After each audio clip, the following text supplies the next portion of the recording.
الرحمن इन्नल्लाह व मलाइकतहू युसल्लूना अलन नबी या अय्युहल्लज़ीना आमनू सल्लू अलैहि व सल्लिमू तस्लीमा अस्सलातु वस्सलामु अलैका या सय्यदी या रसूलल्लाह अस्सलातु वस्सलामु अलैका या सय्यदी या हबीबल्लाह।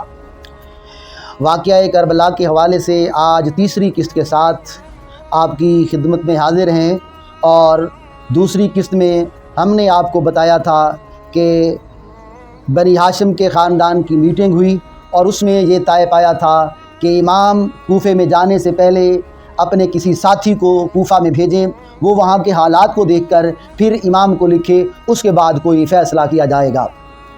और फिर ये भी आपको बताया था बाहमी फ़ैसला हुआ कि सबसे पहले मुस्लिम बिन अकील को भेजा जाए।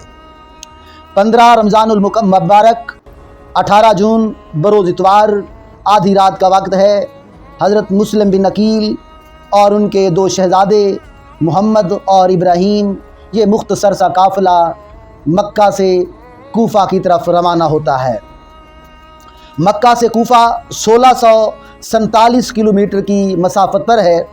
ये काफ़िला 7 जुलाई 5 शवाल मुकर्रम मंगल शाम को कूफ़ा के दरवाज़ा बाबुल हुजाज के बाहर क़याम करता है। 8 जुलाई 6 शवाल अमीर मुस्लिम की कूफ़ा में आमद की ख़बर फैल जाती है और जनाब अमीर मुस्लिम मुख्तियार सक़फ़ी के घर में रिहाइश रखते हैं। 9 जुलाई को बैयत का सिलसिला शुरू होता है और 11 जुलाई तक 11 जुलाई बरोज़ हफ्ता 680 ईस्वी 40,000 अफराद बैयत कर चुके हैं। यजीद के कुछ हामी कूफ़ा में रहते थे, उन्होंने यजीद को ख़त लिखा, तुझे खबर नहीं है मगर कूफ़ा में बाजी उलट गई है और यहाँ पर हज़रत मुस्लिम बिन अकील आ चुके हैं और इमाम आली मकाम के नाम पर बैयत जारी है। अब यजीद ने जब सुना तो यजीद को बहुत गुस्सा आया, गुस्से में तिल मिला उठा कि अभी तक हमारे गवर्नर ने कुछ नहीं किया। उसने अपने करीबियों से मशवरा किया, सब ने मशवरा दिया कि इस सूरत हाल में अगर कोई नबुर्दज़मा हो सकता है तो वो उबैदुल्लाह इब्न ज़ियाद है। यजीद की उस वक्त उबैदुल्लाह इब्न ज़ियाद से आपस में चपकलिश थी, मगर उसको बुलाया, उसके साथ रजामंदी से कहा तू कूफ़ा जा। और यूँ उबैदुल्लाह इब्न ज़ियाद 19 ज़िकाद 20 अगस्त 680 ईस्वी बरोज़ जुमेरात अरबी लिबास में मलबूस ये कूफ़ा में दाखिल होता है। कूफ़ा के लोग हज़रत इमाम आली मकाम की राहें तक रहे थे, वो मुंतज़िर थे कब नवासाए रसूल जिगर गोशाए बतूल इमाम आली मकाम कब आते हैं।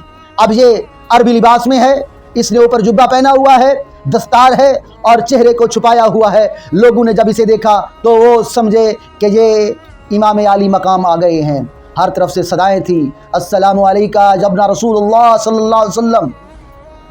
ये कहीं पर नहीं रुकता, फौरन दारुल अमारा में जाकर रुकता है और इसने जाते ही अपने सिपाहियों को कहा तुम फौरन कूफा के तमाम सरदारों को गिरफ्तार करके दारुल अमारा में ले आओ।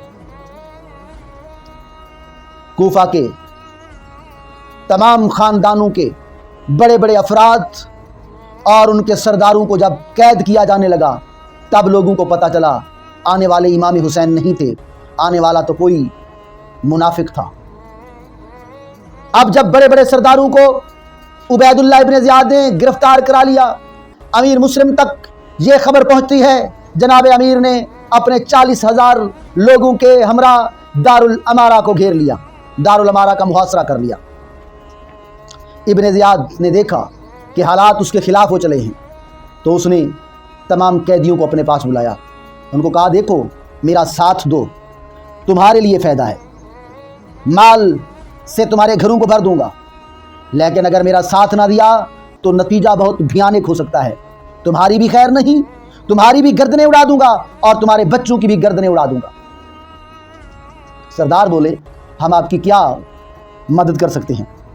उसने कहा हाँ आप मदद कर सकते हैं, यहीं एक एक करके छत पर चढ़ो, छत पर खड़े होकर अपने खानदान के लोगों को बुलाओ और उन्हें बताओ कि उबैदुल्लाह हर एक के साथ नबुर्दज़मा हो जाएगा, किसी की खैर नहीं होगी, वरना अमीर मुस्लिम का साथ छोड़ दो।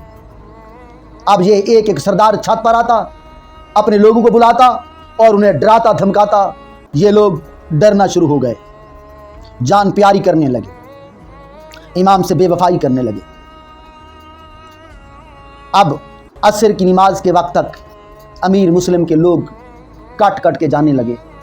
40,000 में असर की नमाज तक सिर्फ 500 साथी रह गया। इमाम ने फरमाया चलो नमाज अदा करते हैं, नमाज का टाइम है, नमाज के बाद दूसरा लहे अमल सोचेंगे। 500 अफराद पीछे सफ़े बनाते हैं। इमाम ने जमात कराई।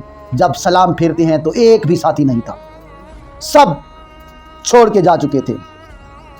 अब मुस्लिम बिन अकील मस्जिद से निकलते हैं, कूफा मुखालिफ हो चुका है। सोचते हैं अब जाऊं तो कहां जाऊं, किसके घर में जाकर पनाह लूं। जिस दरवाजे से गुजरते हैं दरवाजा बंद हो जाता है। कल तक तो मोहब्बतें जताई जा रही थी, आज मुस्लिम बिन अकील सामने आते हैं, दरवाजा बंद हो जाता है। जाते हुए देखते हैं एक औरत है, बूढ़ी औरत है, तोआ उसका नाम है, वो दरवाजे पर बैठी है। जनाब अमीर मुस्लिम पूछते हैं अम्मा तू कैसे बैठी है? वो कहती है सुना है मेरे पीर मुस्लिम बिन अकील आए हैं, उसकी राह देख रही हूँ, शायद मैं उसका दीदार कर सकूँ। वो तो किसी बड़े के घर में रिहाइश पजीर होंगे, पता नहीं कब मेरी बारी आती है, मेरे घर में कदम रजा फरमाते भी हैं या नहीं फरमाते। मुस्लिम बिन अकील कहते हैं अम्मा पहली बारी भी तेरी है और आखिरी बारी भी तेरी है। माई पूछती है बेटा तू क्या बात कर रहा है? फरमाते हैं मुस्लिम बिन अकील मैं हूं, कूफा वालों ने मेरे साथ गद्दारी की है, मुनाफकत की है, वो छोड़कर जा चुके हैं। अब मुझे पनाह देने वाला भी कोई नहीं बचा। अम्मा अगर तू इजाज़त दे तो मैं तेरे घर में रह सकता हूँ। अम्मा ने कहा मेरे घर को शरफ बख्शिए, तशरीफ़ ले आइए। इमाम तशरीफ़ ले आते हैं। माई का बेटा घर आता है, पूछता ये कौन है? वो कहती है मेरे पीर है, इसका नाम मुस्लिम बिन अकील है, ये उनके दोनों शहजादे हैं।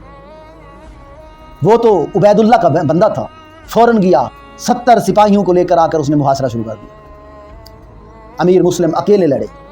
अली का शेर ला फतह इल्ला अली ला सैफ इल्ला जुल्फ़कार, उस अली का बेटा मैदान में आया। 70 क्या 70,000 होते भाग जाते, सारे भाग गए।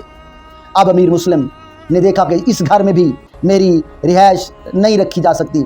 आपने उस माई का घर छोड़ा और जनाब उम्मे हानी के घर आ गए, जहाँ पर रिहाइश रखी।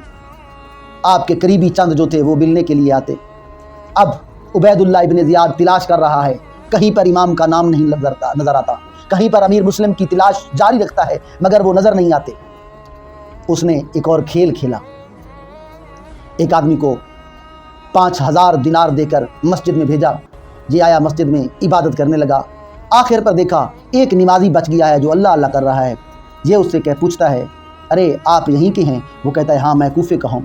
वो कहता है मैं बहुत दूर से आया हूँ, मैंने सुना है इमाम आली मकाम के भाई यहाँ पर आए हैं, मुस्लिम बिन अकील यहाँ पर आए हैं, मैंने कुछ ये हदिया लिया हुआ है जो उनको पेश करना है, मुझे वो मिल नहीं रहे, क्या आप मेरी रहनुमाई कर सकते हैं? उसने देखा बंदा बहुत नेक है, उसने कहा चलो आओ मेरे साथ। चोरी चोरी उसको अंदर ले गया। अब ये गया अमीर मुस्लिम के कदमों को चूमने लगा, घुटनों को हाथ लगाकर मिलने लगा, बड़े अदब के साथ दोजानू होकर बैठता है। दूसरा दिन, तीसरा दिन, 3-4 दिन ये मुसलसल जाता रहता है और फिर 5वें दिन जाकर ये मुखबरी कर देता है इब्न ज़ियाद को, और इब्न ज़ियाद की फ़ौजें आकर अमीर मुस्लिम का घेराव कर लेती हैं और फिर अमीर मुस्लिम को गिरफ़्तार करके लाया जाता है। यहाँ पर 2 रिवायात हैं। एक रिवायत ये है कि उबैदुल्ला ने दरवाजे के इर्द गिर्द दरवाजे के साथ 2 सिपाहियों को खड़ा कर दिया कि जो ही अमीर मुस्लिम अंदर दाखिल हो वहीं पर उसको ख़त्म कर दिया जाए। दूसरी रिवायत यह है कि नहीं, उसको नहीं मारना, मेरे पास ले आना है। और 9 ज़िलहज 8 सितंबर बरोज़ मंगल दूसरी रिवायत के मुताबिक दारुल अमारा की छत पर इमाम मुस्लिम को, अमीर मुस्लिम को ले जाया जाता है और कहा जाता है अब आपकी आखिरी टाइम है। अमीर मुस्लिम कहते हैं मुझे 2 रकात नफिल पढ़ने दो। वो कहते हैं नहीं, इसकी इजाज़त भी नहीं है। मेरा इमाम का मुशीर, मेरे इमाम का वीर कहता है मेरी 3 वसीयतें कोई सुन ले। एक आदमी ने कान करीब किए, आपने फरमाया मेरे जो हथियार हैं इनको बेच डालना, जो इनसे रकम हो, मैंने फ़िलाँ शख्स का कर्जा देना है, उसको कर्जा दे देना है। खुदारा मुझे कफन दे देना اور تیسری بات یہ ہے میں نے امام عالی مقام کو خط لکھ دیا ہے کہ آپ کوفہ آ جائیں، ان کو دوبارہ خط لکھ دینا کوفہ آپ نہ آئیں، کوفہ کے لوگ غدار ہو چکے ہیں، انہوں نے غداری کر لی ہے۔ اور پھر دارالامارہ کی چھت پر امیر مسلم کو شہید کر دیا جاتا ہے۔ ان للہ و انا الیہ راجعون۔ امام کے بیٹے قاضی شریح کے گھر میں ہیں، ایک قافلہ مدینہ کی طرف جا رہا تھا، قاضی شریح نے اپنے بیٹے کو بھیجا، اسد کو بھیجا، جا اس کو قافلے کے ساتھ روانہ کر دے۔ اب یہ جاتا ہے تو دیکھتا ہے قافلہ ابھی روانہ ہو چکا ہے، قافلہ تھوڑا دور چلا گیا تھا، یہ کہتا ہے وہ سامنے قافلہ جا رہا ہے، پیچھے سے آپ بھاگتے ہو جائیں، آپ ان کو اس طرف پہنچ جائیں گے اور یوں چلتے چلتے آپ مدینے پہنچ جائیں گے۔ یہ چھوٹے بچے تھے، قافلہ آگے نکل گیا، ساری رات چلتے رہے، جب صبح کی اذانیں ہوتی ہیں، صبح کی روشنی ہوتی ہے تو بچے دیکھتے ہیں پھر وہی کوفے کے در و دیوار ہے۔ پھر ان کو قید کر لیا جاتا ہے، قید خانے میں رکھا جاتا ہے، 6 ماہ تک تقریباً ان کو قید خانے میں رکھا جاتا ہے۔ امیر مسلم کی جوڑی کی شہادت واقعہ کربلا کے بعد میں ہوئی ہے۔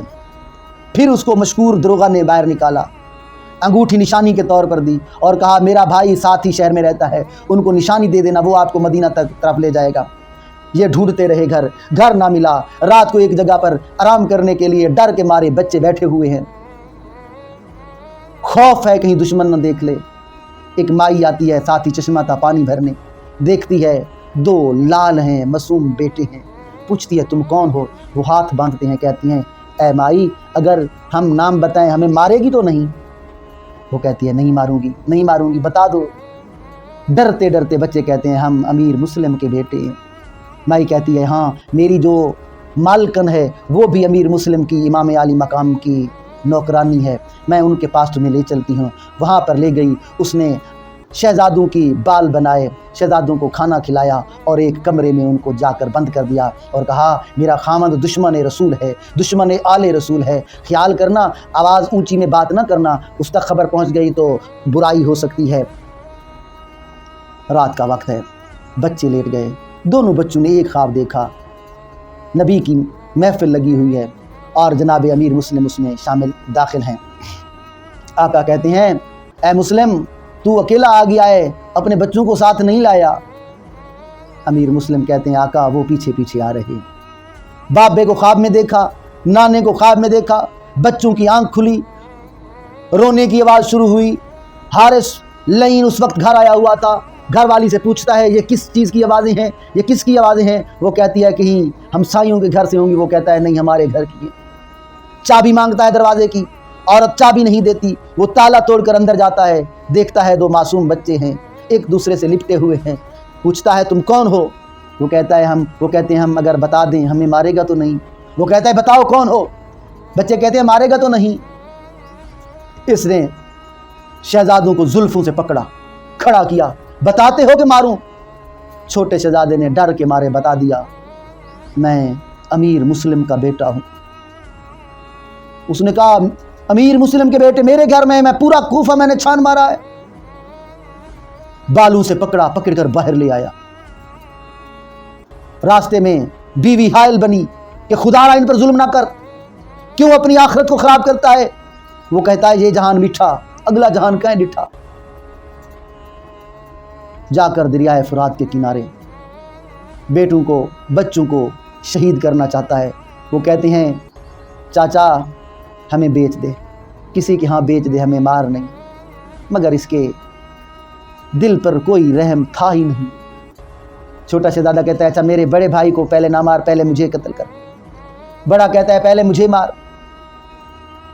اس نے تلوار اٹھائی، شہزادے کے سر پر چلائی، شہزادے کا تن جدا ہو گیا، سر اپنے پاس رکھتا ہے، لاش کو دریا میں پھینک دیتا ہے، پھر دوسرے شہزادے کو شہید کرتا ہے، لاش پھینک دیتا ہے اور پھر سر اپنے پاس رکھتا ہے۔ دوسرے دن عبید اللہ ابن زیاد کے پاس لے جاتا ہے، وہ دیکھتا ہے کہ شہزادوں کے سر، وہ کہتا ہے میں نے تمہیں سر لانے کو تو نہیں کہا تھا، میں تو یزید کو لکھ بیٹھا ہوں مسلم کے شہزادے میرے پاس قید ہیں، تو نے کیا کیا؟ اس نے کہا مجھے خطرہ تھا راستے میں کوئی مجھ سے یہ شہزادے چھین نہ لے، اس لیے میں نے ان کو شہید کر دیا۔ عبید اللہ کو بہت غصہ آیا، اس نے حارث لعین کو قتل کرا دیا اور اس کی لاش کو دفن کیا گیا، زمین نے باہر پھینک دیا، دریا میں پھینکا گیا، دریا نے باہر پھینک دیا۔ اس کی لاش کو کتوں نے کھایا۔ امیر مسلم کی شہادت آپ تک پہنچانے کی جسارت کی ہے۔ انشاءاللہ چوتھی ویڈیو کے ساتھ پھر حاضر ہوں گے، تب تک کے لیے اجازت، فی امان اللہ۔